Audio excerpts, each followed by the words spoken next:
ದೀಪಾವಳಿ ಅಂದಿದ ತಕ್ಷಣ ಏನು ಜ್ಞಾಪನ ಬರುತ್ತೆ? ಪಟಾಕಿ. ರಂಜಾನ್ ಅಂದಿದ ತಕ್ಷಣ ಏನು ಜ್ಞಾಪನ ಬರುತ್ತೆ?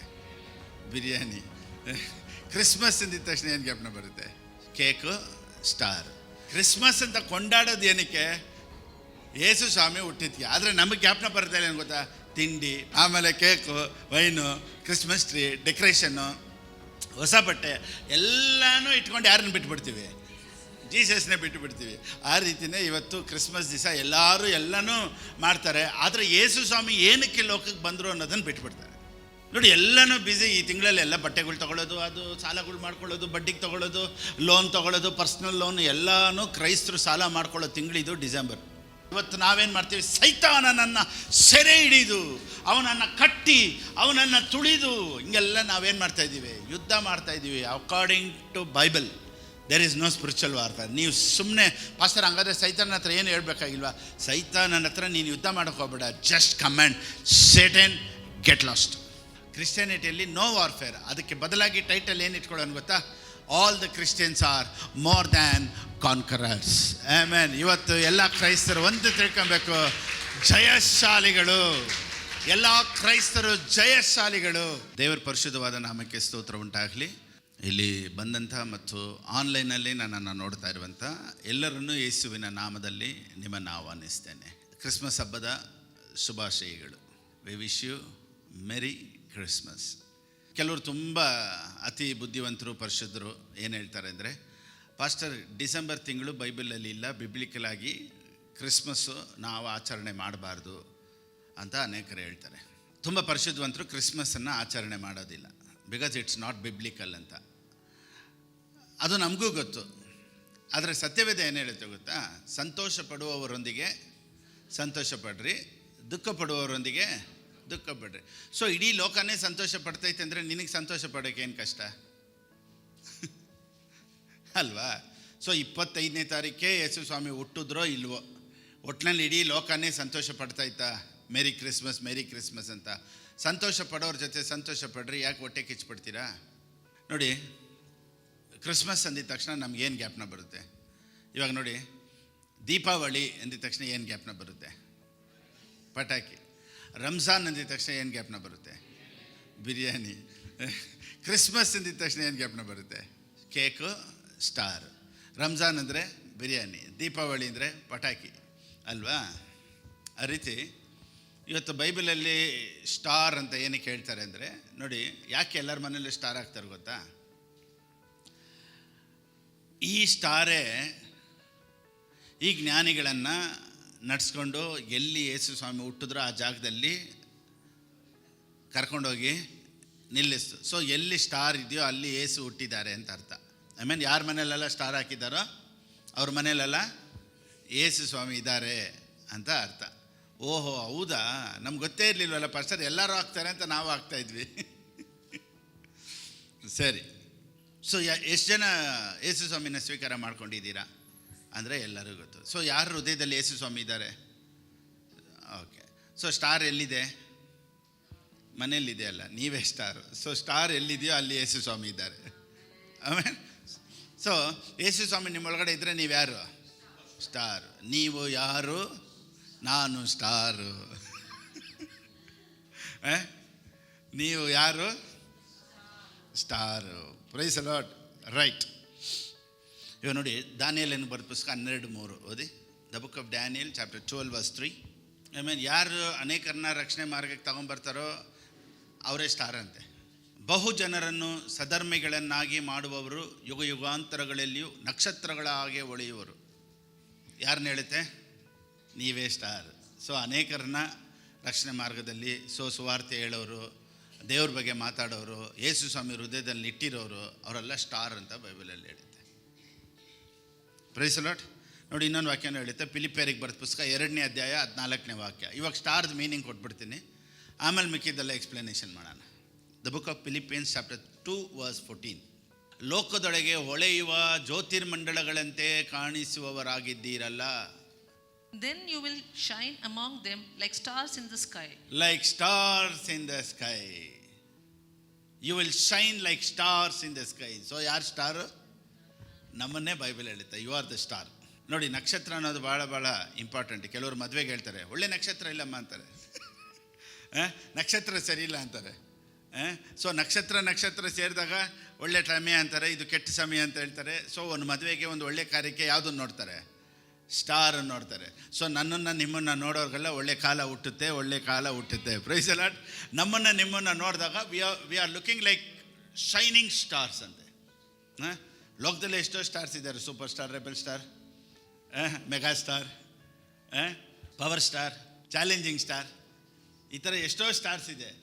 ಬೈಬಲ್ ಹೇಳುತ್ತೆ, ನೀವೇ ಯಾರು ಯೇಸು ಸ್ವಾಮಿನ ಸ್ವೀಕಾರ ಮಾಡ್ಕೊಂಡಿದ್ದಾರೋ, ಯಾರು ಯೇಸು ಸ್ವಾಮಿನ ಮನಸ್ಸಲ್ಲಿ ಇಟ್ಟಿದ್ದಾರೋ, ಹೃದಯದಲ್ಲಿ ಇಟ್ಟಿದ್ದಾರೋ ಅವರೆಲ್ಲ ಸ್ಟಾರ್ಸ್ ಅಂತೆ. ಆಮೆನ್. ಸೊ ನಮ್ಮನ್ನು ನೋಡಿದ್ರೇ ಹೆಂಗಿರ್ಬೇಕು ನಾವು? ವಾವ್ ಅನ್ನೋ ಥರ ಇರಬೇಕು. ಇವತ್ತು ನೋಡಿ, ರಕ್ಷಣೆಗೆ ಬರದೇ ಇರೋರು ಯಾಕೆ ರಕ್ಷಣೆಗೆ ಬರಲ್ಲ ಅಂದರೆ, ರಕ್ಷಣೆ ಹೊಂದಿರೋರನ್ನ ನೋಡಿನೇ ಬರಲ್ಲ. ಇನ್ನೊಂದ್ಸತಿ ಹೇಳ್ತೀನಿ ನೋಡಿ, ರಕ್ಷಣೆಗೆ ಬರದೇ ಇರೋರು ರಕ್ಷಣೆ ಹೊಂದಿರೋರನ್ನ ನೋಡಿನೇ ಇವತ್ತು ರಕ್ಷಣೆಗೆ ಬರೋದಿಲ್ಲ. ಯಾಕೆ ಗೊತ್ತಾ? ಒಳಗಡೆ ಬಂದಿದ್ದ ತಕ್ಷಣ ಏನು ಹೇಳ್ತಾರೆ ಗೊತ್ತಾ? ಫಸ್ಟ್ ಎಲ್ಲ ಬಿಚ್ಚಿಬಿಡಿ. ಹೇಗೆ? ಯಾವ ಶೈನಿಂಗು ನಿಮ್ಮ ಮೇಲೆ ಇರಬಾರ್ದು. ಸೊ ಒಂದು ಶೈನಿಂಗ್ದು ಬಟ್ಟೆ ಹಾಕಬಾರ್ದು, ಒಂದು ಶೈನಿಂಗ್ದು ಕೋಟ್ ಹಾಕಬಾರ್ದು, ಒಂದು ಶೈನಿಂಗ್ದು ಸೀರೆ ಹಾಕಬಾರ್ದು, ಯಾವುದು ರೇಷ್ಮೆ ಸೀರೆ ಹಾಕಬಾರ್ದು, ಅಥವಾ ಸಿಲ್ಕ್ ಸ್ಯಾರಿ ಹಾಕಬಾರ್ದು. ಪಳಪಳ ಅಂತಲೇ ಇರಬಾರ್ದು. ಆದರೆ ಬೈಬಲ್ ಹೇಳುತ್ತೆ ನೀನು ಪಳಪಳ ಅಂತ ಇರ್ತೀಯ ಅಂತ. ಬೈಬಲ್ ಹೇಳುತ್ತೆ you will be like a shining star. ಆದರೆ ನಾವೇನು ಹೇಳ್ತೀವಿ? ನೀನು ಶೈನೇ ಆಗಬಾರ್ದು ಅಂತ ನಾವು ಪ್ರೀಚ್ ಮಾಡ್ತೀವಿ. ಇವತ್ತು ಅನೇಕರು ರಕ್ಷಣೆ ಮಾರ್ಗಕ್ಕೆ ಬರದೇ ಇರೋದಕ್ಕೆ ಕಾರಣನೇ ರಕ್ಷಣೆ ಹೊಂದಿರೋರಿಂದಾನೆ. ಸಭೆಗೆ ಒಳಗಡೆ ಹೋಗಿದ ತಕ್ಷಣ ಎಲ್ಲ ಎತ್ಬಿಡ್ಬೇಕು, ಯಾವುದು ಇರಬಾರ್ದು ಅಂತ. ಒಳ್ಳೆ ಬಟ್ಟೆ ಹಾಕಂಗಿಲ್ಲ, ಒಳ್ಳೆ ಸೀರೆ ಹಾಕಂಗಿಲ್ಲ, ಯಾವುದೂ ಶೈನಿಂಗ್ ಬಟ್ಟೆಗಳು ಹಾಕಂಗಿಲ್ಲ. ಇನ್ನು ಕೆಲವರು ನೋಡಿ, ಅದು ಹಾಕ್ಬೇಡಿ, ಇದು ಹಾಕ್ಬೇಡಿ, ಇದೆತ್ಬಿಡಿ, ಅದೆತ್ಬಿಡಿ ಅಂತ ಹೇಳ್ತಾರೆ. ಈಗ ಕೆಲವ್ರು ಚರ್ಚಿಗೆ ಬಂದ್ರೇ ಗಂಡ ಏನು ಹೇಳ್ತಾನೆ ಗೊತ್ತಾ? ಆ ಚರ್ಚಿಗೆ ಹೋಗ್ಬಿಟ್ಟು ನೀನು ವಿಧವೆ ಥರ ಆದರೆ ಅಷ್ಟೇ ನೀನು. ಸೊ ಚರ್ಚಿಗೆ ಹೋದವರೆಲ್ಲ ಯಾವ ರೀತಿ ಆಗ್ಬಿಡ್ತಾರಂತೆ? ವಿಧವೆ ಥರ ಆಗ್ಬಿಡ್ತಾರೆ. ಸೊ ಅನೇಕ ರಕ್ಷಣೆ ಹೊಂದೋದಕ್ಕೆ ಭಯನೇ ಏನು ಗೊತ್ತಾ? ಎಲ್ಲ ಬಿಚ್ಚಿಡಬೇಕಲ್ಲ ಅನ್ನೋದಕ್ಕೆ. ಆದರೆ ಬೈಬಲ್ ಹೇಳುತ್ತೆ ನೀನೇ ನಕ್ಷತ್ರ ಥರ ಇದೆಯಾ ಅಂದ್ಬಿಟ್ಟು. ಸೊ ಯಾವುದು ಹಾಕ್ಕೊಳ್ಳೋದ್ರಲ್ಲಿ ಏನು ತಪ್ಪಿಲ್ಲ. ನೋಡಿ, ಮನಸ್ಸು, ಹೃದಯದಲ್ಲಿ ನಾವು ಯೇಸು ಸ್ವಾಮಿನ ಸ್ವೀಕಾರ ಮಾಡ್ಕೊಂಡಿದ್ದೀವ, ಹೃದಯದಲ್ಲಿ ಯೇಸು ಸ್ವಾಮಿ ನಂಬಿದ್ದೀವ, ಅದು ಭಾಳ ಭಾಳ important. Thank you Jesus. So ಒಳ್ಳೆ ಬಟ್ಟೆ ಹಾಕೋದ್ರಲ್ಲಿ ತಪ್ಪಿಲ್ಲ, ರೆಡಿ ಆಗೋದ್ರಲ್ಲಿ ತಪ್ಪಿಲ್ಲ, ನೀಟಾಗಿರೋದ್ರಲ್ಲಿ ತಪ್ಪಿಲ್ಲ, ಒಡವೆ ಹಾಕೋದ್ರಲ್ಲಿ ತಪ್ಪಿಲ್ಲ. ಒಬ್ಬೊಬ್ಬರು ಪಾಸ್ಟರ್ ನನಗಿಷ್ಟ ಇಲ್ಲ, ನಾನು ತೀರ್ಮಾನ ಮಾಡ್ತೀನಿ, ನಾನು ಎತ್ಬಿಡ್ತೀನಿ ಅಂದರೆ ಅವ್ರ ಡೆಡಿಕೇಶನ್ ತಪ್ಪೇನಿಲ್ಲ, ಅದು ಅವ್ರಿಷ್ಟ, ಅದು ಅವ್ರವ್ರ ಇಷ್ಟ. Praise the Lord. ಆದರೆ ಚರ್ಚಿಗೆ ಬಂದರೆ ಹಿಂಗೆ ಬರಬೇಕು, ಕಡ್ಡಾಯವಾಗಿ ಎಲ್ಲನೂ ಎತ್ಬಿಡಬೇಕು ಅನ್ನೋದು ಬೈಬಲಲ್ಲಿ ಇಲ್ಲ. ಸೊ ವ್ಯತ್ಯಾಸಗಳು ಇರಬೇಕು ಅಂತ ಹೇಳ್ತಾರೆ. ಸೊ ವ್ಯತ್ಯಾಸವಾಗಿ ಇರಬೇಕು ಅಂದರೆ ನೋಡಿ, ನಾವು ಒಂದು ಫಸ್ಟ್ ಇದ್ದಂಥ ಆ ಸಂಪ್ರದಾಯದಲ್ಲೇ ಇರಬೇಕು ಅನ್ನೋದೇನೂ ಇಲ್ಲ. ಸ್ವಲ್ಪ ಚೇಂಜಸ್ ಮಾಡ್ಕೊಬೋದು. ಅದಕ್ಕೆ ಅಂತ ಎಲ್ಲನೂ ಎತ್ಬಿಡಬೇಕು, ಒಳ್ಳೆ ಒಳ್ಳೆ ಬಟ್ಟೆಗಳು ಹಾಕ್ಬಾರ್ದು ಅನ್ನೋದು ಏನೂ ಇಲ್ಲ. ಓಕೆ. ಸೊ ಬೈಬಲ್ ಹೇಳುತ್ತೆ ಯು ಆರ್ ಸ್ಟಾರ್. ಸ್ಟಾರ್ ಅಂದರೆ ಹೆಂಗಿರುತ್ತೆ? ಹೊಳಿತಾ ಇರ್ತೈತೆ. ಸ್ಟಾರ್ ಅಂದ್ರೇ ಹೆಂಗೆ? ಹೊಳಿತಾ ಇರ್ತೈತೆ. ಓಕೆ. ಇವತ್ತು ಕ್ರಿಸ್ಮಸ್ ಸಂದೇಶದಲ್ಲೇ ಇವತ್ತು ಬಿಲೀವರ್ಸ್ ಅಥಾರಿಟಿನೂ ಸ್ವಲ್ಪ ಸೇರಿಸಿ ಹೇಳ್ಬಿಡ್ತೀನಿ. So very very important. ಇವತ್ತು ಅನೇಕರು ಹೇಳ್ತಾ ಇದ್ದಾರೆ, ಪಾಸ್ಟರ್ ಯಾವಾಗ ಈ ಬಿಲೀವರ್ಸ್ ಅಥಾರಿಟಿ ಎತ್ತಿದ್ರೋ ಆವಾಗಿಂದ ತುಂಬ ಬದಲಾವಣೆಗಳಾಗ್ತೈತೆ, ಅನೇಕ ಚೇಂಜಸ್ ನನ್ನೊಳಗಡೆ ಆಗ್ತೈತೆ, ಅಟ್ಮಾಸ್ಫಿಯರ್ ಚೇಂಜ್ ಆಗ್ತೈತೆ, ಕುಟುಂಬಗಳಲ್ಲಿ, ಪ್ರೇಯರ್ ಲೈಫಲ್ಲಿ ಅನೇಕ ಬದಲಾವಣೆಗಳು ಆಗ್ತೈತೆ ಅಂತ ಅನೇಕರು ಸಾಕ್ಷಿ ಹೇಳ್ತಾ ಇದ್ದಾರೆ. ಸೊ ಕ್ರಿಸ್ಮಸ್ ಸಂದೇಶದಲ್ಲಿ ನಾವು ತಿಳ್ಕೊಳ್ಳೋ ಸತ್ಯನೂ ಮಿಸ್ ಮಾಡದೆ ತಿಳ್ಕೊಬೇಕು ಅನ್ನೋದೇ ನನ್ನ ಆಸೆ. ಸೊ ಇವತ್ತು ಆ ಸಂದೇಶನೂ ನಾವು ತಿಳ್ಕೊಂಬಿಡೋಣ. ರೈಟ್? ಸರಿ. First let start from Isaiah chapter 9 verse 6. ಏಷಾಯನಿಗೆ ಬರೆದ ಪುಸ್ತಕ 9ನೇ ಅಧ್ಯಾಯ 6ನೇ ವಾಕ್ಯ. ಕ್ರಿಸ್ಮಸ್ ಸಂದೇಶನ ಸಿಂಪಲ್ ಸ್ಟೇಟ್ಮೆಂಟಲ್ಲಿ ಹೇಳ್ಬಿಡ್ತೀನಿ. ಫಾರ್ ಅಂಟು us A child is Born. ಕನ್ನಡದಲ್ಲಿ ಒಂದು ಮಗು ನಮಗಾಗಿ ಹುಟ್ಟಿದೆ ಅಷ್ಟೇ. ಚೈಲ್ಡ್ ಈಸ್ ಬಾರ್ನ್, ಅದು ಮೇರಿಗ ನಮ್ಗ? ಯಾರು ಹೇಳ್ಬೇಕು ನನಗೊಂದು ಮಗು ಹುಟ್ಟೈತೆ ಅಂತ? ಮೇರಿ ತಾನೇ ಹೇಳ್ಬೇಕು. ನಾವೆಲ್ಲ ಹೇಳ್ತಾ ಇದ್ದೀವಿ ನಮ್ಗೆ ಹುಟ್ಟಿದೆ. ಸೊ ಸತ್ಯ ನೋಡಿ, ಇದು ಒಂದೇ ಒಂದು ರೆವಲೇಷನ್ ಸಾಕು. So child is born not for Mary, child was born for you and me. Christmas ಸಂದೇಶ ಮುಗಿದೋಯ್ತು. ಸೊ ಮಗು ಮರಿಯಾಳಿಗಲ್ಲ, ಮಗು ನಮಗಾಗಿ. ಆಮೇಲೆ ಕ್ರಿಸ್ಮಸ್ ಸಂದೇಶ ನೋಡಿದ್ರ ಮುಗೀತು. ಸೊ ಮೇರಿ ಬಂದ್ಬಿಟ್ಟು ಒಂದು ದಾರಿ, ಆದರೆ ಮಗು ಹುಟ್ಟಿದ್ದು ನನಗಾಗಿ ನಿಮಗಾಗಿ. ನೋಡಿ, ಕ್ರಿಸ್ಮಸ್ ಆಚರಣೆ ಮಾಡೋಕ್ಕಾಗದೆ ಇರುವಂಥ ಅಡಚಣೆಗಳು. ಕೆಲವರು ಹೇಳ್ತಾರೆ ರಜಾ ಕೊಡಬಾರ್ದು, ಅವತ್ತು ಗೌರ್ಮೆಂಟ್ ಹಾಲಿಡೇ ಬೇಡ ಅಂತ ಹೇಳ್ತಾರೆ. ಇನ್ನು ಕೆಲವರು ಏನು ಹೇಳ್ತಾರೆ ಗೊತ್ತಾ, ಸ್ಕೂಲ್ಗೆ ರಜಾ ಕೊಡಬೇಡಿ ಅಂತಾರೆ. ಇನ್ನು ಕೆಲವರು ಏನಕ್ಕೆ ಹೋರಾಡ್ತಾರೆ ಗೊತ್ತಾ, ಕೆಲ್ಸದ ಮೇಲೆ ರಜಾ ಇಲ್ಲ, ಕ್ರಿಸ್ಮಸ್ ದಿವಸನೂ ಬಂದು ಕೆಲಸ ಮಾಡಬೇಕು. ಅದಕ್ಕೂ ಏನು ಹೇಳ್ತಾರೆ ಗೊತ್ತಾ, ಕ್ರಿಸ್ಮಸ್ ದಿವಸ ಕೆಲಸ ಮಾಡಿದ್ರೆ double pay, so no holiday. ಇವಾಗ ಒಂದು ಜೋಕ್ ನನ್ನ ಜ್ಞಾಪನ ಬರ್ತೈತೆ. ಮನೇಲಿ ಒಂದು ಅಮ್ಮ ಇರ್ತಾರೆ, ಮಗಳು ಒಳಗಡೆಯಿಂದ ಅಮ್ಮ ಒಲೆ ಮೇಲೆ ಏನು ಇಡಲಿ ಅಂತ ಕೇಳ್ತಾಳೆ. ಆಚೆ ಕಡೆ ಒಬ್ಬರು ಬಂದು ಕೇಳ್ತಾರೆ, ಇವತ್ತು ನಿಮ್ಮ ಯಜಮಾನ್ರು ಯಾಕೆ ಕೆಲಸಕ್ಕೆ ಹೋಗಿಲ್ಲ ಅಂತಾರೆ. ಇಬ್ರಿಗೂ ಒಂದೇ ಉತ್ತರ ಕೊಡಬೇಕು. ಏನು ಹೇಳ್ತಾರೆ?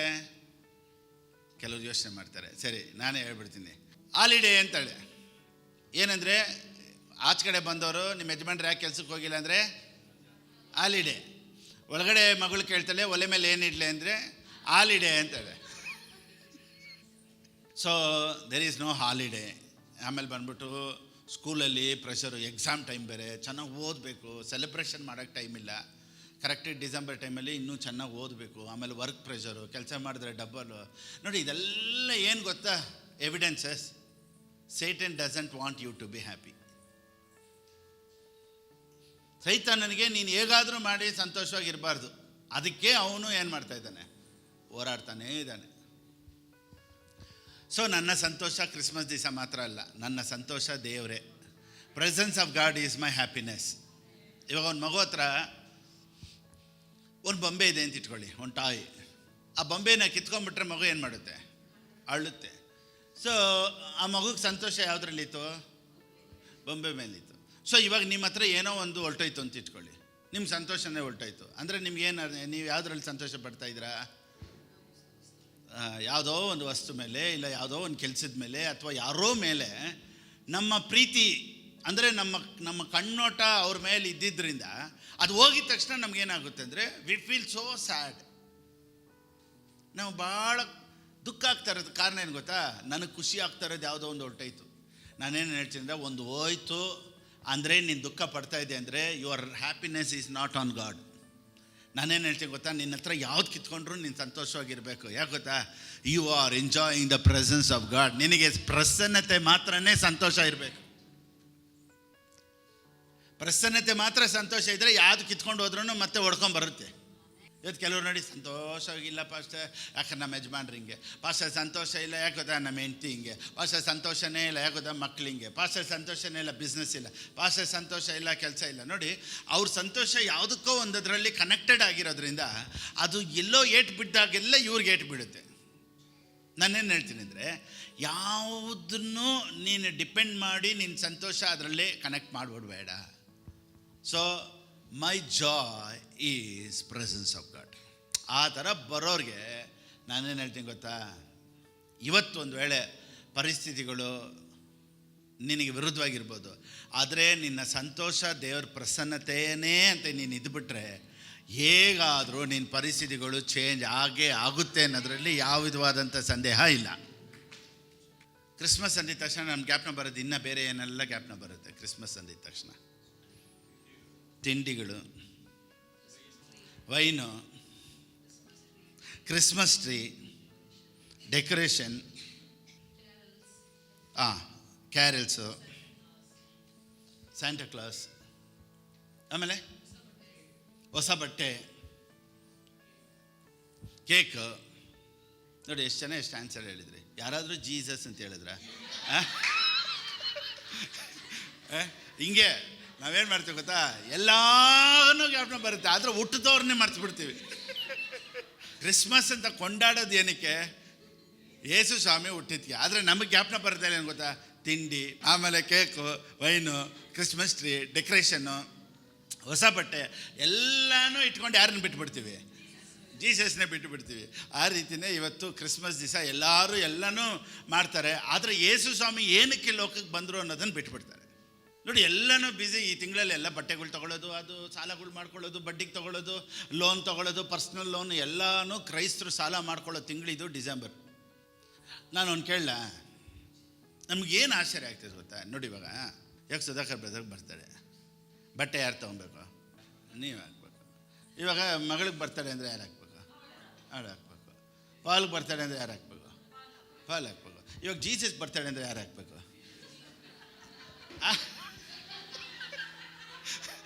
ಇವಾಗ ಬರ್ತಡೆ ಯಾರಿಗೆ? ನೀವೆಲ್ಲ ಯಾಕೆ ಬಟ್ಟೆಗೆ ಇಷ್ಟು ಒದ್ಲಾಡ್ತೀರಾ?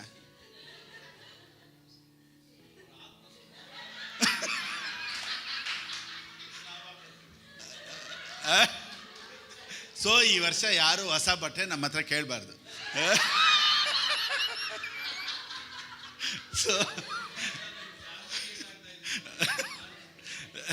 ಸೊ ಫ್ಯಾಮಿಲಿಗೂ ಏಟ್ ಆಗ್ತಾ ಇದ್ದೀನಿ, ನಿಮಗೂ ಹೆಲ್ಪ್ ಮಾಡ್ತಾ ಇದ್ದೀನಿ. ಸೊ ಸಭೆಯವ್ರಿಗೂ, ಸೊ ಆನ್ಲೈನಲ್ಲಿ ನೋಡ್ತಾ ಇರೋರ್ಗು ನಾನು ಭಾಳ ಹೆಲ್ಪ್ ಮಾಡ್ತಾ ಇದ್ದೀನಿ. ಯಾಕೆ ಗೊತ್ತಾ? ಜೀಸಸ್ ಕ್ರೈಸ್ಟ್ ಬರ್ತಡೆಗೆ ನೀವು ಹೊಸ ಬಟ್ಟೆ ಹಾಕ್ಬೇಕು ಅಂತ ಯಾಕೆ ಇಷ್ಟು ಕಷ್ಟಪಡ್ತೀರಾ? ಅವ್ರ ಬಟ್ಟೆ ಅವ್ರು ಹಾಕ್ಕೊಳ್ತಾರೆ. Okay,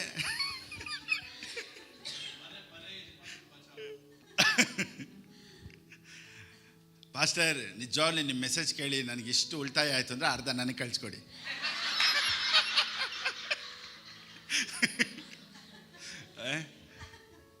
right.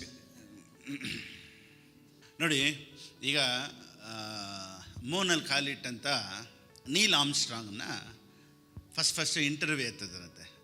ಅವ್ರನ್ನ ಕ್ವಶನ್ಸ್ ಕೇಳಿದ್ರು. ಹೆಂಗೆ ಅಂದರೆ, ನೀವು ಫಸ್ಟು ಈ ಚಂದ್ರಲೋಕದಲ್ಲಿ ಕಾಲಿಟ್ರಲ್ಲ, ಮೂನಲ್ಲಿ, ಇದ್ರ ಬಗ್ಗೆ ನೀವೇನು ಹೇಳ್ತೀರಾ ಅಂತ. ಅದಕ್ಕೆ ನೀಲ್ ಆರ್ಮ್ಸ್ಟ್ರಾಂಗ್ ಹೇಳಿದಂತೆ, ನಾನು ಮೂನಲ್ಲಿ ಕಾಲಿಟ್ಟಿದ್ದು ದೊಡ್ಡ ವಿಷಯ ಅಲ್ಲ, ಪರಲೋಕದಿಂದ ದೇವ್ರ ಭೂಲೋಕಕ್ಕೆ ಕಾಲಿಟ್ಟಿದ್ದೆ ದೊಡ್ಡ ವಿಷಯ ಅಂತ ಹೇಳಿದ್ರಂತೆ. ಯೇಸು ಸ್ವಾಮಿ ಲೋಕಕ್ಕೆ ಏನಕ್ಕೆ ಬಂದರು ಅಂದರೆ, ಮುಖ್ಯವಾಗಿ ಇಬ್ರಿಯರಿಗೆ ಬರೆದ ಪುಸ್ತಕ 2ನೇ ಅಧ್ಯಾಯ 14ನೇ ವಾಕ್ಯ, the book of Hebrews chapter 2 verse 14. ಇಲ್ಲಿಂದನೇ ಬಿಲೀವರ್ಸ್ ಅಥಾರಿಟಿ ಸ್ವಲ್ಪ ಕನೆಕ್ಟ್ ಮಾಡ್ಕೊಳ್ಳೋಣ. ಹೀಬ್ರೂಸ್ 2:14. ಇದೇ ಕ್ರಿಸ್ಮಸ್ಸು. ಇದಲ್ಲದೆ ಮಕ್ಕಳು ರಕ್ತ ಮಾಂಸಧಾರಿಗಳಾಗಿರುವುದರಿಂದ ಆತನೂ ಅವರಂತೆಯೇ ಆದನು. ನಮ್ಮ ಥರನೇ ರಕ್ತ ಮಾಂಸಧಾರಿ ಆದನು, ನಮ್ಮ ಥರನೇ ಫ್ಲೆಶ್ ಬ್ಲಡ್ ಯೇಸು ಸ್ವಾಮಿಗೆ ಈ ಲೋಕದಲ್ಲಿ ಇತ್ತು. ಆದರೆ ಒಂದು ಮನುಷ್ಯನ ಮುಖಾಂತರ ದೇವರು ಹುಟ್ಟಲಿಲ್ಲ. ಚೆನ್ನಾಗಿ ತಿಳ್ಕೊಳ್ಳಿ. ಈಗ ಆದಿಕಾಂಡ ಬರೆದ ಪುಸ್ತಕದಲ್ಲಿ ಎಲ್ಲ ಜೀನಿಯಾಲಜಿ ಓದ್ತೀವಿ. ಎಲ್ಲರೂ ಇವ್ರು ಹುಟ್ಟಿದ್ರು, ಇವ್ರು ಹುಟ್ಟಿದ್ರು ಅಂತ. In the book of Matthew, ಮತ್ತಾಯನಿಗೆ ಬರೆದ ಪುಸ್ತಕದಲ್ಲಿ ನಾವು ನೋಡ್ತೀವಿ, ಇವ್ರ ತಂದೆ. ಜೀನಿಯಾಲಜಿ ಬರುತ್ತೆ, ಚರಿತ್ರೆ, ಯಾರ್ಯಾರು ಹೆಂಗೆಲ್ಲ ಹುಟ್ಟಿದ್ರು, ವಂಶಾವಳಿ. ಆ ವಂಶಾವಳಿಯಲ್ಲಿ ನೋಡಿ, ಮ್ಯಾಥ್ಯೂ 1:16, ಮತ್ತಾಯನಿಗೆ ಬರೆದ ಪುಸ್ತಕ 1:16 ಓದಿ. ನೀವು ಜೀನಿಯಾಲಜಿಯಲ್ಲಿ ಎಲ್ಲ ತಂದೆ ಹೆಸರು ಮಾತ್ರನೇ ಬರೋದು. ಯೇಸು ಸ್ವಾಮಿ ಬಂದಾಗ ತಂದೆ ಹೆಸರು ಕಟ್ ಆಫ್ ಆಗಿಬಿಡ್ತೈತೆ. ಅಲ್ಲೇನು ಹೇಳುತ್ತಂದರೆ, ಯಾಕೋಬನು ಮರಿಯಳ ಗಂಡನಾದ ಯೋಸೇಫನನ್ನು ಪಡೆದನು, ಈ ಮರಿಯಳಲ್ಲಿ ಕ್ರಿಸ್ತನೆಂಬ ಯೇಸು ಹುಟ್ಟಿದನು. ಅಲ್ಲಿ ಫಾದರ್ಸ್ ನೇಮ್ ಬರಲ್ಲ, ತಾಯಿ ಹೆಸರು ಬಂದ್ಬಿಡ್ತು. ಯಾಕೆ ತಾಯಿ ಹೆಸರು ಬಂದ್ಬಿಡ್ತು ಅಂದರೆ, ತಂದೆಯಿಂದ ಹುಟ್ಟಿದವರಲ್ಲ Yesu Swami. Praise Lord. So he was born from the Holy Spirit. ಪವಿತ್ರಾತ್ಮನಿಂದ ಯೇಸು ಸ್ವಾಮಿ ಹುಟ್ಟಿದ್ರು ಅಂತ. ಅದಕ್ಕೇ ಇಲ್ಲಿ ಜೀನಿಯಾಲಜಿ ಚೇಂಜ್ ಆಗುತ್ತೆ. ಆತನು ರಕ್ತ ಮಾಂಸಧಾರಿ ಆದನು. ಇಬ್ರಿಯರಿಗೆ ಬರೆದ ಪುಸ್ತಕ 2:14. ತಿರ್ಗಾ ಬನ್ನಿ ಅಲ್ಲಿಗೆ. ಆತನು ಅವರಂತೆಯೇ ಆದನು. ಯಾರು ನಮ್ಮ ಥರನೇ ಆಗಿದ್ದು? ಯೇಸು ಸ್ವಾಮಿ. ಈ ಯೇಸು ಸ್ವಾಮಿ ಯಾರು? ಯೆಶಾಯನ ಬರೆದ ಪುಸ್ತಕ 9:6. ತಿರ್ಗಾ ಬನ್ನಿ. ಜೀಸಸ್ ಕ್ರೈಸ್ಟ್ ಹೆಸರಿಗೆ ಟೈಟಲ್ ಏನೇನೆಲ್ಲ ಇದೆ ನೋಡೋಣ. ನೋಡಿ, ಆತನ ಹೆಸರು ಏನಂತೆ? ನಿತ್ಯನಾದ ತಂದೆ, ಎವರ್ಲಾಸ್ಟಿಂಗ್ ಫಾದರೇ. ಅಂದರೆ father himself came to this earth. ಇವಾಗ ಟ್ರಿನಿಟಿಯಲ್ಲಿ 3 ರೋಲ್ ಇದೆ, ತಂದೆ, ಮಗ, ಪವಿತ್ರಾತ್ಮನ. ಈ 3 ಒಬ್ಬರೇ. ಈ ಒಬ್ಬರೇ 3. ಪಾಸ್ಟರ್ ಹೆಂಗೆ ಒಬ್ಬರು 3? ಇಲ್ಲ, ಅದೇ 3 ಒಬ್ಬರು. ಪಾಸ್ಟರ್ ಹೆಂಗೆ ಒಬ್ಬರು? ಆ ಒಬ್ಬರೇ 3. ಸೊ ನಿಮಗೆ ಟ್ರಿನಿಟಿ ಅರ್ಥ ಮಾಡ್ಕೊಳ್ಳೋಕ್ಕಾಗೋದಿಲ್ಲ. ಕೆಲವರು ಕೇಳ್ತಾರೆ, ಪಾಸ್ಟರ್ ತಂದೆ, ಮಗ, ಪವಿತ್ರಾತ್ಮನ, ಹಂಗಾರೆ ನಮ್ಮ 3 ದೇವರ? ಒಂದೇ ದೇವರೇ, 3 ರೂಪಗಳು, ಒಂದೇ ನಾಮ, 3 ನಾಮ.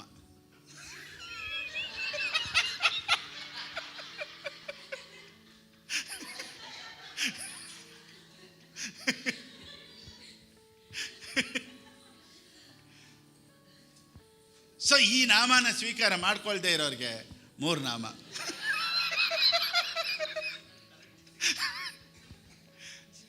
ಸೊ ಈ 3 ನಾಮ ಬೇಡ ಅಂದರೆ ಈ ಒಂದೇ ಒಂದು ನಾಮನ ನೀನು ಸ್ವೀಕಾರ ಮಾಡ್ಕೊಂಬಿಟ್ರೆ ನಿನ್ನ ಲೈಫು ಸುಂದರವಾಗಿ, ಆಶೀರ್ವಾದಕರವಾಗಿ, ಸೂಪರಾಗಿರುತ್ತೆ ಅನ್ನೋದ್ರಲ್ಲಿ ಯಾವ ವಿಧವಾದಂಥ ಸಂದೇಹ ಇಲ್ಲ. ಆಮೇಲೆ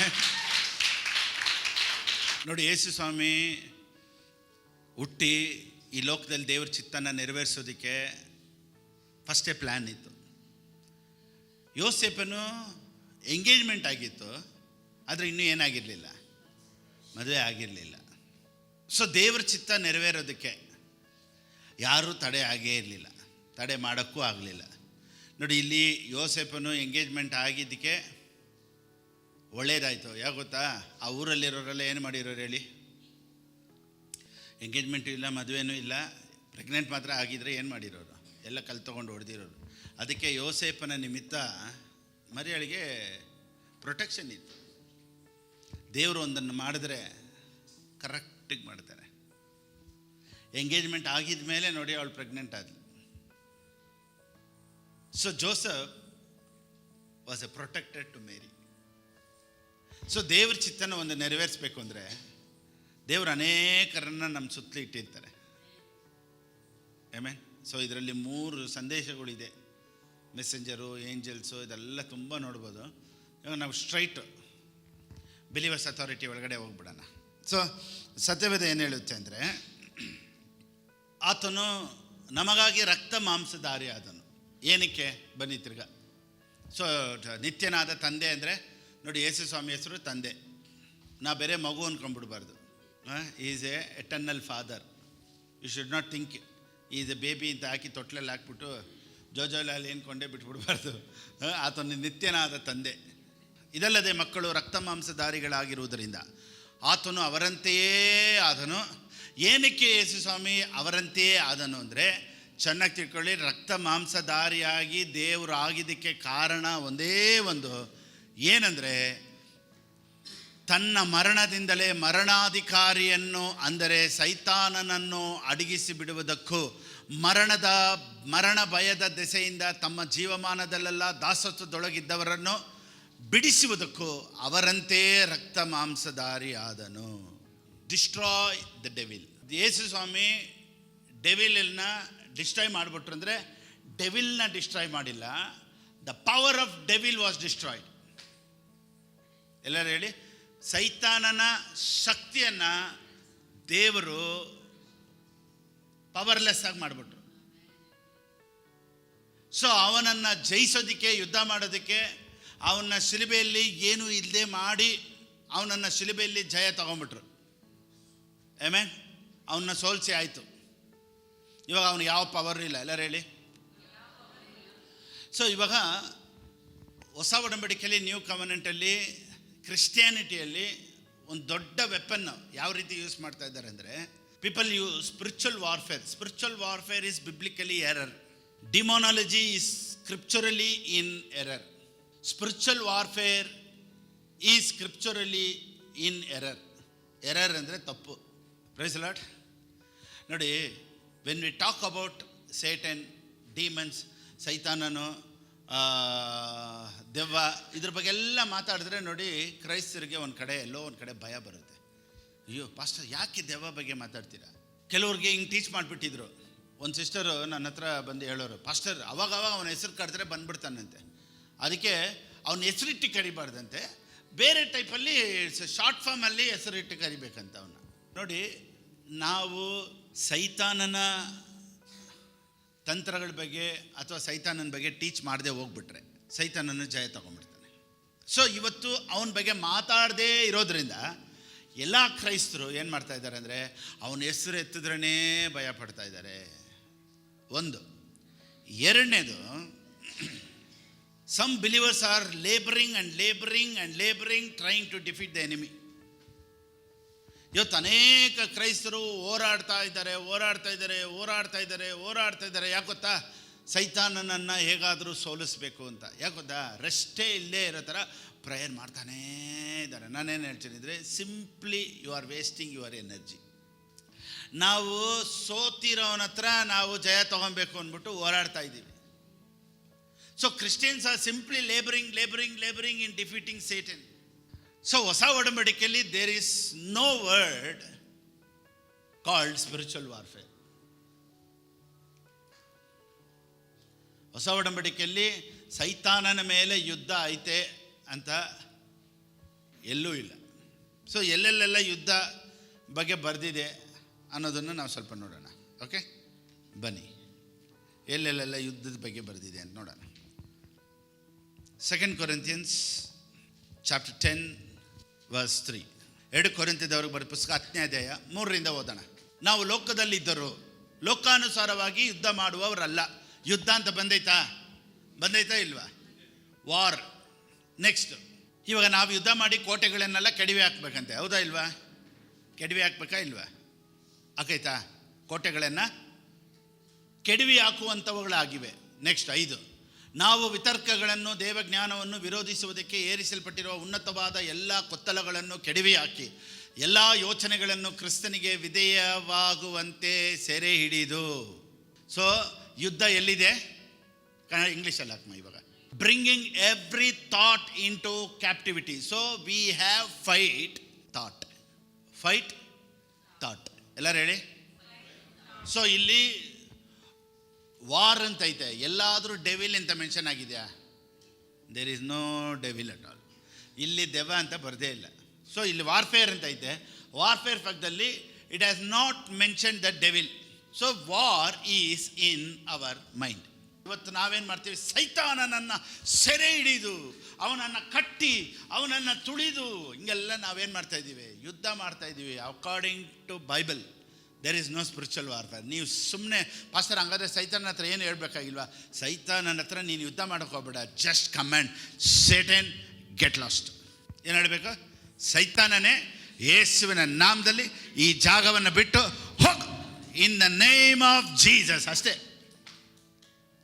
ಸೊ ನೀವು ಅಧಿಕಾರನ ಯಾವಾಗ ಎತ್ಕೊಂಡ್ಬಿಡ್ತೀರೋ ನೀವು ಯುದ್ಧ ಮಾಡಬೇಕಾದಂಥ ಅವಶ್ಯಕತೆ ಇರೋದಿಲ್ಲ. ಸೊ ಕ್ರಿಸ್ಮಸ್ ದಿವಸ ನೀವು ಒಂದನ್ನು ಚೆನ್ನಾಗಿ ತಿಳ್ಕೊಬೇಕು. ಕ್ರಿಸ್ಮಸ್ ಅಂದ್ರೇ ನಿಮಗೆ ದೇವರು ಜಯನ ಕೊಟ್ಟಿದ್ದಾರೆ ಅನ್ನೋದು ನೀವು ತಿಳ್ಕೊಬೇಕು. Praise the Lord, hallelujah, amen. ನೋಡಿ, ವಾರ್ಫೇರ್ ಅಂತ ಎಲ್ಲಿ ಇಲ್ಲ. 1 Timothy 1:18-19. 1 ತಿಮೋತಿಯನ್ನು ಬರೆದ ಪುಸ್ತಕ 1:18-19. ಅಲ್ಲಿ ನೋಡಿ, ಇಲ್ಲಿ ತಿಮೋತಿಗೆ ಪೌಲನ್ ಏನು ಹೇಳ್ತಾನೆ ಅಂದರೆ, you may wage the good warfare. So ಇಲ್ಲೊಂದು ವಾರ್ಫೇರ್ ಇದೆ ಕನ್ನಡದಲ್ಲಿ. ದಿವ್ಯ ಯುದ್ಧವನ್ನು ನಡೆಸಬೇಕೆಂದು ನಿನಗೆ ಆಜ್ಞಾಪಿಸುತ್ತೇನೆ. ಯುದ್ಧ ಮಾಡಬೇಕು ಅಂತ ಆಜ್ಞಾಪಿಸುತ್ತೇನೆ. ಪೌಲನ್ ತಿಮೋತಿಗೆ ಏನು ಹೇಳ್ತಾನೆ? ಯುದ್ಧ ಮಾಡಬೇಕಂತೆ. ಕರೆಕ್ಟಾ? ಯುದ್ಧ ಮಾಡಬೇಕು. ಯಾರ ಮೇಲೆ? 19ನೇ ವಾಕ್ಯ. ನಂಬಿಕೆಯನ್ನು ಯುದ್ಧ ನಡೆಸಬೇಕು. ಯುದ್ಧ, ಕರೆಕ್ಟಾ? ನೆಕ್ಸ್ಟ್, ನಂಬಿಕೆಯನ್ನು, ಒಳ್ಳೆ ಮನಸ್ಸಾಕ್ಷಿಯನ್ನು.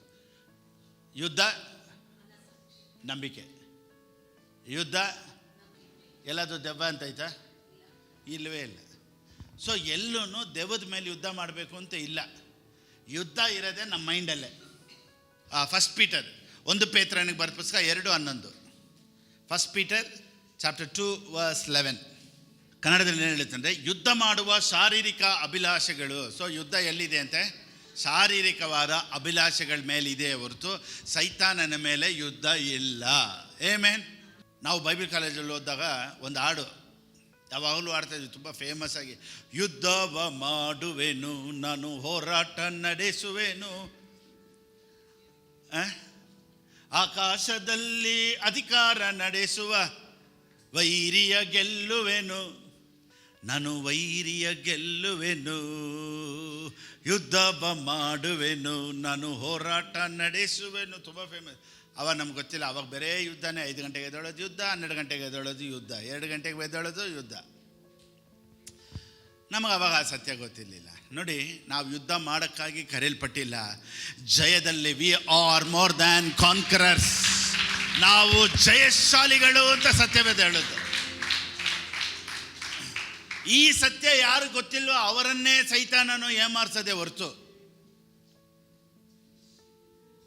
ಸತ್ಯ ಗೊತ್ತಿರೋರ ಹತ್ರ ಏಮಾರ್ಸೋಕ್ಕಾಗೋದಿಲ್ಲ. ಹೊಸ ಒಡಂಬಡಿಕೆಯಲ್ಲಿ ಎಲ್ಲೆಲ್ಲ ವಾರ್ ಅಂತ ಬರ್ತೋ ಅಲ್ಲೆಲ್ಲ ದೆವ್ವ ಅಂತ ಎಲ್ಲಾದರೂ ಬಂದ ಇಲ್ಲ. ಇಲ್ಲ ತಾನೆ. ಸೊ ಯಾಕೆ ನಾವು ವಾರ್ಫೇರ್ ಮಾಡ್ತಾ ಇದ್ದೀವಿ ದೆವ್ವದ ಮೇಲೆ? ಅವನ್ನ ಫಸ್ಟೇ ದೇವ್ರು ಸೋಲ್ಸಿದ ಮೇಲೆ ನಾವು ಮತ್ತೆ ಇನ್ನೊಂದ್ಸತಿ ಸೋಲ್ಸೋದೇನಕ್ಕೆ? So scripturally warfare is in error. ನೋಡಿ ರೋಮನ್ 7:23. ನೋಡಿ ಯುದ್ಧ ಅಂತ ಎಲ್ಲಿ ಬರುತ್ತೋ ಅದು ಮಾತ್ರ ನೀವು ಎಕ್ಸ್ಪ್ಲೈನ್ ಮಾಡ್ತಾ ಇದ್ದೀನಿ. ರೋಮನ್ 7:23, ರೋಮಾಪುರದವ್ರು ಬರೆದ ಪುಸ್ತಕ 7:23. ನೋಡಿ, worrying worrying war war war war. ಹೊಸ ಒಡಂಬಡಿಕೆಯಲ್ಲಿ ಎಲ್ಲೆಲ್ಲ ವಾರ್ ಬರುತ್ತೋ ಅಲ್ಲೆಲ್ಲ ದೆವ್ವ ಅಂತ ಬಂದೇ ಇಲ್ಲ. ಇದು 23. ಅದು ನನ್ನ ಮನಸ್ಸಿನಲ್ಲಿರುವ ನಿಯಮಕ್ಕೆ ವಿರುದ್ಧವಾಗಿ ಕಾದಾಡಿ ಕಾದಾಡಿ ಅಂದರೆ ಏನು? ಯುದ್ಧ. ಎಲ್ಲಿ ಯುದ್ಧ ಅಂತೆ? ಮನಸ್ಸಿನಲ್ಲಿರುವ ನಿಯಮಕ್ಕೆ ವಿರುದ್ಧವಾಗಿ ಕಾದಾಡಿ ನನ್ನನ್ನು ಸೆರೆ ಹಿಡಿದು ನನ್ನ ಅಂಗಗಳಲ್ಲಿರುವ ಪಾಪದ ನಿಯಮಕ್ಕೆ ವಶ ಮಾಡುವಂಥದ್ದಾಗಿದೆ. With devil you don't have to fight, just you have to command it. In the name of Jesus I come and get out. ಸೈತಾನನೇ, ಯೇಸುವಿನ ನಾಮದಲ್ಲಿ ಹೋಗು. ಯುದ್ಧ ಮಾಡಬೇಕಾಗಿದ್ದಿಲ್ಲ, ಜಸ್ಟ್ ಕಮ್ಯಾಂಡ್ ಇಟ್. ರೈಟ್. ಇನ್ನೊಂದು ಕಡೆ ಫೈಟ್ ಅಂತ ಬರುತ್ತೆ, ಯುದ್ಧ. 1 ತಿಮೋಥಿ 6:12. 1 ತಿಮೋಥಿಯನಿಗೆ ಬರೆದ ಪುಸ್ತಕ 6ನೇ ಅಧ್ಯಾಯ 12ನೇ ವಾಕ್ಯ. Fight the good fight of faith. So fight faith. ನಂಬಿಕೆ ಉಳ್ಳವರು ಮಾಡತಕ್ಕ ಶ್ರೇಷ್ಠ ಹೋರಾಟ. ಶ್ರೇಷ್ಠ ಹೋರಾಟ. ಎಲ್ಲರೂ ಹೇಳಿ, ಏನು ಹೋರಾಟ? ಯಾವುದ್ರ ಮೇಲೆ ಹೋರಾಟ? ನಂಬಿಕೆ. ಇಂಗ್ಲೀಷಲ್ಲಿ ಕರೆಕ್ಟಾಗಿ ಬಂದಿದೆ ನಂಬಿಕೆ ಅಂತ, ಇಂಗ್ಲೀಷಲ್ಲಿ ಬಂದಿದೆ fight the good fight for the faith. So where is fight? Faith. Where is fight? On faith. ನಂಬಿಕೆ ಬರೋ ಥರ ನೀವು ಯುದ್ಧ ಮಾಡ್ತಾ ಇರಬೇಕು. ನೀನು ಸುಮ್ಮನೆ ದೆವ್ವ ನೋಡ್ಸ್ಕೊಂಡು ದೆವ್ವದ ಮೇಲೆ ಯುದ್ಧ ಮಾಡಬಾರ್ದು. ಸೈತಾನನ ಮೇಲೆ ನಮಗೆ ಯುದ್ಧ ಅಲ್ಲ, ನಂಬಿಕೆಯ ಮೇಲೇ ನಮಗೆ ಯುದ್ಧ. ಓ ಮೈ ಗಾಡ್, ಪ್ರೈಸ್ ದ ಲಾರ್ಡ್. ನೋಡಿ, ಈ ಸತ್ಯ ಇವತ್ತು ಅನೇಕ ಕ್ರೈಸ್ತರನ್ನು ಬಿಡುಗಡೆ ಮಾಡುತ್ತೆ. ಅನೇಕರು ಸ್ಪಿರಿಚುವಲ್ ವಾರ್ಫೇರ್, ನಾನು ಸೈತಾನನ್ನು ಕೆಡುತ್ತೀನಿ, ಕಟ್ಟಾಕ್ತೀನಿ ಅನ್ನೋರನ್ನೆಲ್ಲ ನೋಡಿ ಇವತ್ತು ಆರಾಮಾಗಿ ವಿಶ್ರಾಂತಿ ತಗೊಳ್ಳೋ ಥರ ಈ ಸಂದೇಶ ಮಾಡುತ್ತೆ. Praise the lord. ಸೊ ಹೊಸ ಒಡಂಬಡಿಕೆಯಲ್ಲಿ ವಿಶ್ರಾಂತಿಯಲ್ಲಿರಬೇಕು. ವಿಶ್ರಾಂತಿ ಅಂದಿದ ತಕ್ಷಣ ಎಲ್ಲರಿಗೂ ಹೆಂಗೆ ಗೊತ್ತಾ? ಎಲ್ಲೂ ಕೆಲ್ಸಕ್ಕೆ ಹೋಗ್ಬಾರ್ದು, ಚೆನ್ನಾಗಿ ಮಲ್ಕೊಬೇಕು. ವಿಶ್ರಾಂತಿ ಅಂದಿದ ತಕ್ಷಣ ಏನು ಗೊತ್ತಾ? ಪ್ರಾರ್ಥನೆ ಮಾಡಬಾರ್ದು. ವಿಶ್ರಾಂತಿ ಅಂದಿದ ತಕ್ಷಣ ಬೈಬಲ್ ಓದಂಗಿಲ್ಲ. ಪಾಸ್ಟ್ ಹೇಳಿದ್ದಾರೆ ವಿಶ್ರಾಂತಿ ತಗೋ. ನೋಡಿ, ವಿಶ್ರಾಂತಿ ಅಂದರೆ ಏನು ಗೊತ್ತಾ? ಮೈಂಡಲ್ಲಿ ವಿಶ್ರಾಂತಿ ಇಲ್ಲ ಇವತ್ತು ಅನೇಕರಿಗೆ. Something is fighting inside. ಒಳಗಡೆ ಒಂದು ಯುದ್ಧ ಓಡ್ತಾನೇ ಇರ್ತದೆ ನೋಡಿ, ಅವ್ರಿಗೆ ಸಮಾಧಾನದಿಂದ. ಕೆಲವರು ನೋಡಿ ಎದ್ದು ಸೈತಾನನ ಕ್ರಿಯೆಗಳನ್ನು ಯೇಸುವಿನ ನಾಮದಲ್ಲಿ, ಇನ್ ದ ನೇಮ್ ಆಫ್ ಜೀಸಸ್, ಸ್ವಲ್ಪ ಮಲ್ಕೊಳ್ಳೋದು, ಮತ್ತೆ ಎದ್ದೇಳ್ಬಿಟ್ಟು ಯೇಸುವಿನ ನಾಮದಲ್ಲಿ. ನೋಡಿ, ರಾತ್ರಿ ಆಗಲೂ ಇದೇ ಹೋರಾಟ. ನಾನೇನು ಹೇಳ್ತಂದೆ, ರೆಸ್ಟಲ್ಲಿರೋ. ನಿನ್ನ ವಿಷಯಕ್ಕೆ ಬಂದರೆ ಮಾತ್ರ ಗೆಟ್ ಔಟ್ ಅಂತ ಹೇಳು. ಊರವ್ರ ವಿಷಯಕ್ಕೆ ಹೋದಾಗೆಲ್ಲ ನೀನು ಹಿಂದೆನೇ ಅಟ್ಟಿಸ್ಕೊಂಡು ಹೋಗ್ಬೇಡ. ಕೆಲವ್ರು ನೋಡಿ, ದೆವ್ವನ ಓಡಿಸ್ತೀನಿ ಅಂತ ಒಂದು ಗಾಡಿ ತೊಗೊಳ್ಳೋದು, ಒಂದು ಟಿ ಮಾಡ್ಕೊಳ್ಳೋದು, ಊರೇ ದೆವ್ವಗಳನ್ನು ಕಟ್ಕೊಂಬರೋದು. ಬೈಬಲಲ್ಲಿ ಯಾರಾದರೂ ಈ ಥರ ದೆವ್ವಗಳನ್ನು ಕಟ್ಕೊಂಬಂದ್ರ? ಯೇಸು ಸ್ವಾಮಿ ಆಗಲಿ ಶಿಷ್ಯರಾಗಲಿ ಊರೇ ಗಾಡಿ ತೊಗೊಂಡು ಎಲ್ಲ ಕ್ರಿಯೆಗಳನ್ನು ಎಲ್ಲಾದರೂ ಕಟ್ಕೊಂಬಂದಿರೋದು ಉಂಟೆ? ಮತ್ತು ಯಾಕೆ ಈಗ ಅದನ್ನು ಮಾಡೋದುಂಟು? ತಿಳುವಳಿಕೆ ಇಲ್ಲ ಮಾರಾಯ. ಸೊ ಈಗ ನಾವು ಗಾಡಿ ತಗೊಂಡು ಅಲ್ಲಿ ಇಲ್ಲಿ ಸೈತಾನನ್ನು ಕಟ್ಟಬೇಕಾದಂಥ ಅವಶ್ಯಕತೆ ಇಲ್ಲ. ಈ is A powerless person. Amen. ಅವನಿಗೆ ಶಕ್ತಿ ಅನ್ನೋದೇ ಇಲ್ಲ. ಓ ಮೈ ಗಾಡ್. ಹಿಬ್ರಿಯರಿಗೆ ಬರೆದ ಪುಸ್ತಕ 4:11. ವಿಶ್ರಾಂತಿಯಲ್ಲಿ ಸೇರೋದಕ್ಕೆ ಪ್ರಯಾಸ ಪಡೋಣ ಅಂದರೆ ಏನರ್ಥ? ವಿಶ್ರಾಂತಿಯಲ್ಲಿ ಸೇರೋದಕ್ಕೆ ಪ್ರಯಾಸ ಪಡೋಣ ಅಂದರೆ ರೆಸ್ಟ್ ಇನ್ ಪೀಸ್ ಅಲ್ಲ, ಅದು ಲಾಸ್ಟ್ಗೆ ಹಾಕ್ತಾರೆ RIP ಅಂತ. ಅದ್ರ ಬಗ್ಗೆ ಅಷ್ಟೇ. ಕೆಲವರು ವಿಶ್ರಾಂತಿ ಅಂದರೆ ಎಲ್ಲಿ ಗೊತ್ತಾ? ಲಾಸ್ಟಿಗೆ ಸಮಾಧಿಯಲ್ಲಿ ಇರ್ತಾರೆ ನೋಡ್ದ, ವಿಶ್ರಾಂತಿ, ರೆಸ್ಟ್ ಇನ್ ಪೀಸ್ ಅಂತ. ಅಲ್ಲಿಲ್ಲ. ಬೈಬಲ್ ಏನು ಹೇಳುತ್ತೆ? ಅದಕ್ಕೆ ನೀವು ಹೋರಾಟ ಮಾಡಬೇಕಾಗಿದ್ದಿಲ್ಲ. ಏನಾದರೂ ಒಂದು ಪಾಯ್ಸನ್ ಕುಡಿದ್ರೆ ಹೋಗ್ಬಿಡ್ಬೋದು. ವಿಶ್ರಾಂತಿಯಲ್ಲಿ ಸೇರೋದಕ್ಕೆ ಪ್ರಯಾಸ ಏನಕ್ಕೆ ಪಡಬೇಕು? ಇಲಿ ಮತ್ತು ಕುಡಿದ್ಬಿಟ್ರೆ ಹೋಗ್ಬಿಡ್ಬೋದು ವಿಶ್ರಾಂತಿಗೆ. ಸೊ ಇದು ಆ ವಿಶ್ರಾಂತಿ ಬಗ್ಗೆ ಮಾತಾಡ್ತಾ ಇಲ್ಲ. ಒಳಗಡೆ ಒಂದು ವಿಶ್ರಾಂತಿ ಇದೆ ನೋಡ್ದ. ನೀನು ಯುದ್ಧ ಮಾಡಬೇಕಾಗಿದ್ದಿಲ್ಲ, ನಿನಗೆ ಬದಲಾಗಿ ಒಬ್ಬರು ಯುದ್ಧ ಮಾಡಿದ್ದಾರೆ, ಯುದ್ಧ ಮಾಡಿ ಮುಗಿಸ್ತಾರೆ. You B quite. ನೋಡಿ, ಆದುದರಿಂದ ನಾವು ಆ ವಿಶ್ರಾಂತಿಯಲ್ಲಿ ಸೇರುವುದಕ್ಕೆ ಪ್ರಯಾಸ ಪಡೋಣ. ಕ್ರಿಶ್ಚಿಯಾನಿಟಿಯಲ್ಲಿ ಒಳಗಡೆ ರೆಸ್ಟ್ ಇರಬೇಕು. ಒಳಗಡೆ ರೆಸ್ಟ್ ಅಂದರೆ ಏನು ಗೊತ್ತಾ? ದೇವರೆಲ್ಲ ನೋಡ್ಕೊಳ್ತಾರೆ. Price Lord. ಸೊ ನಾವು ರೆಸ್ಟಲ್ಲಿ ಹೆಂಗಿರಬೇಕು ಅಂದರೆ, ನಾನು ಯುದ್ಧ ಮಾಡಬೇಕಾಗಿದ್ದಿಲ್ಲ, ದೇವರು ನನಗಾಗಿ ಯುದ್ಧ ಮಾಡಿದ್ದಾರೆ. ಸೊ ಕ್ರಿಸ್ಮಸ್ ದಿವಸದಲ್ಲಿ ಯೇಸು ಸ್ವಾಮಿ ಈ ಲೋಕಕ್ಕೆ ಬಂದದ್ದು ಏನಕ್ಕೆ ಅಂದರೆ, ನೀನು ಮಾಡಬೇಕಾಗಿರೋ ಯುದ್ಧನ ಯೇಸು ಸ್ವಾಮಿ ಮಾಡಿ ಮುಗಿಸ್ಬಿಟ್ರು. ಓ ಮೈ ಗಾಡ್. ಇನ್ನು ಕೆಲವರು ಪಾಸ್ಟರ್ ಎಫೆಸದವರು ಬರೆದ ಪುಸ್ತಕ 6ನೇ ಅಧ್ಯಾಯದಲ್ಲಿ ಯುದ್ಧ ಮಾಡೋದು, ನೀವೆಲ್ಲ ಆಯುಧಗಳನ್ನು ಧರಿಸ್ಕೊಂತಲ್ಲ ಐತಲ್ಲ, ಅದ್ರ ಬಗ್ಗೆ ಎಲ್ಲ ಏನು ಹೇಳ್ತೀರಾ? ಬರುವಂಥ ದಿನಗಳಲ್ಲಿ ನಾನು ಅದ್ರ ಬಗ್ಗೆ ಇನ್ನೂ ಸ್ವಲ್ಪ ಡೀಪಾಗಿ ಹೇಳ್ತೀನಿ. ಓಕೆ, ಇವತ್ತಿಗೆ ನೀವು ಅರ್ಥ ಮಾಡ್ಕೊಳ್ಳಿ, there is no spiritual warfare in Christianity. Amen. ಕ್ರಿಶ್ಚಿಯಾನಿಟಿಯಲ್ಲಿ ನೋ ವಾರ್ಫೇರ್. ಅದಕ್ಕೆ ಬದಲಾಗಿ ಟೈಟಲ್ ಏನು ಇಟ್ಕೊಳ್ಳೋಣ ಗೊತ್ತಾ? All the Christians are more than conquerors. Amen. ಇವತ್ತು ಎಲ್ಲ ಕ್ರೈಸ್ತರು ಒಂದು ತಿಳ್ಕೊಬೇಕು, ಜಯಶಾಲಿಗಳು. ಎಲ್ಲ ಕ್ರೈಸ್ತರು ಜಯಶಾಲಿಗಳು. ಈ ಕ್ರಿಸ್ಮಸ್ ಸಂದೇಶ ನಿನಗೆ ಆರಾಮಾಗಿ ರೆಸ್ಟಲ್ಲಿ ನೀನು ಯುದ್ಧನೇ ಮಾಡಬೇಕಾಗಿದ್ದಿಲ್ಲ, ನೀನು ಬೇರೆ ಕಮ್ಯಾಂಡ್ ಮಾತ್ರ ಮಾಡಬೇಕು. ಯಾವಾಗೆಲ್ಲ ಸೈತಾನು ನಿನಗೆ ವಿರುದ್ಧವಾಗಿ ಡಿಸ್ಟರ್ಬೆನ್ಸ್ ಥರ ಇದೆಯಾ, ಫ್ಯಾಮಿಲಿಯಲ್ಲಿ ಗಲಿಬಿಲಿ ಇದೆಯಾ, ಫೈನಾನ್ಸ್ ಸರಿಗೆ ಬರ್ತಾ ಇಲ್ವಾ, ಜಸ್ಟ್ ಎಲ್ ಬೇರೆ ಹೇಳಿ, ಯೇಸುವಿನ ನಾಮದಲ್ಲಿ ಸೈತಾನನೇ ನಿನ್ನ ಕೈ ಎತ್ತು. I command take out your hands in Jesus name. ನನ್ನ ಬಿಸ್ನೆಸ್ಗೆ ವಿರೋಧವಾಗಿ, ನನ್ನ ಕುಟುಂಬಕ್ಕೆ ವಿರೋಧವಾಗಿ, ನನ್ನ ಫ್ಯಾಮ್ಲಿಗೆ ವಿರೋಧವಾಗಿ, ನಮ್ಮ ಮನೆಗೆ ವಿರೋಧವಾಗಿ, ನಮ್ಮ ಮಕ್ಕಳಿಗೆ ವಿರೋಧವಾಗಿ ಯಾವ ಕ್ರಿಯೆಗಳು ನಡೆಸೋದಕ್ಕೆ ನಿನಗೆ ಅಧಿಕಾರ ಇಲ್ಲ. I command get out. ಅಷ್ಟೇ. ಈ ರೀತಿ ಅಧಿಕಾರದಲ್ಲಿ ಪ್ರೇಯರ್ ಮಾಡಬೇಕೆ ಹೊರತು ಯೇಸುವಿನ ನಾಮದಲ್ಲಿ ಇವತ್ತು ನಾನು ಜಯ ಹೊಂದುತ್ತೀನಿ, ಕಟ್ಟಾಗ್ತೀನಿ, ಅದನ್ನೆಲ್ಲ ನಾವೇನು ಮಾಡಬೇಕಾದಂಥ ಅವಶ್ಯಕತೆ ಇಲ್ಲ. ಆವಾಗ ಎದ್ದು ನೀನು ಅಮಾವಾಸ್ಯೆ ದಿವಸ ಪ್ರೇಯರ್ ಮಾಡಬೇಕಾದಂಥ ಅವಶ್ಯಕತೆ ಇಲ್ಲ. ತಿರ್ಗಾ ಮಂತ್ರ ಯಾರಾದರೂ ಮಾಡಿಬಿಟ್ಟಿದ್ದಾರಾ ಅನ್ನೋ ಭಯನೂ ನಿನಗೆ ಇರಬಾರ್ದು. ಅವನು ಆಲ್ರೆಡಿ ಸೋತೋಗಿದ್ದಾನೆ. Is already defeated. Satan is already defeated. Satan is already defeated. ಸೈತಾನನು ಸೋಲನ್ನು ಹೊಂದಿರುವವನು. ಎಲ್ಲ ಕ್ರೈಸ್ತರು, ಯೇಸು ಸ್ವಾಮಿ ನಂಬಿರೋರೆಲ್ಲ ಜಯವನ್ನು ಹೊಂದಿರೋರು. Thank you. ಆಮೇಲೆ ನಾನು ನಂಬ್ತೀನಿ ಈ ಸಂದೇಶ ಅನೇಕರಿಗೆ ಆಶೀರ್ವಾದಕರವಾಗಿರುತ್ತೆ.